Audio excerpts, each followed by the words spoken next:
এখন শিখবো এখন শিখব 1 থেকে 10 পর্যন্ত লেখা। 1 থেকে 10 পর্যন্ত লেখা। একে চন্দ্র। একে চন্দ্র। একে চন্দ্রে কি? একে চন্দ্র মানে একটি চাঁদ। একে চন্দ্র মানে একটি চাঁদ। দুয়ে পক্ষ। দুয়ে পক্ষ। দুটি পক্ষের নাম কি? কৃষ্ণপক্ষ ও শুক্লপক্ষ। কৃষ্ণপক্ষ শুক্লপক্ষ। এরপর তিনে নেত্র। এরপর তিনে নেত্র। তিনে নেত্র মানে 3টি নয়ন বা 3টি নেত্র বা 3টি নেত্র। চারে বেদ। চারে বেদ। চার লেখা খুব সহজ, দুটো গোল গোল শূন্য। দুটো গোল গোল শূন্য। হয়ে গেল চারে বেদ। হয়ে গেল চারে বেদ। পাঁচে পঞ্চবান। পাঁচে পঞ্চবান। পাঁচটা দুভাবে লিখতে পারি, এটা একটা আবার এভাবে একটা, দুভাবে 5 লিখতে পারি। ছয়ে ঋতু। ছয়ে ঋতু। আমাদের 6টা ঋতু আছে সারা বছরে। 6টি ঋতু আছে। সাতে সমুদ্র। সাথে সমুদ্র। 7টা সমুদ্র আছে। 7টা সমুদ্র আছে। 8এ অষ্টবসু। 8এ অষ্টবসু।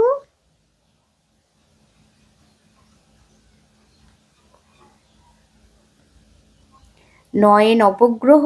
9 নবগ্রহ। 10এ দিক। 10এ দিক। বাচ্চাদের প্রথমে যখন লেখাবেন এভাবেই আবছা করে লিখে দিয়ে তারপর ওদের হাত ধরে লেখাবেন, দেখবেন খুব সহজেই ওরা হাতের লেখা শিখে যাচ্ছে। এভাবে কয়েকবার লেখানোর পর তারপর ওদেরকে নিজেদেরকে লিখতে দেবেন, দেখবেন কতটা লিখতে পারছে। একে চন্দ্র। একে চন্দ্র। দুয়ে পক্ষ। দুয়ে পক্ষ। তিনে নেত্র। তিনে নেত্র।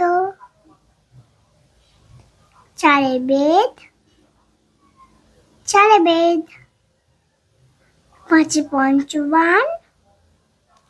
পাঁচে পঞ্চবান।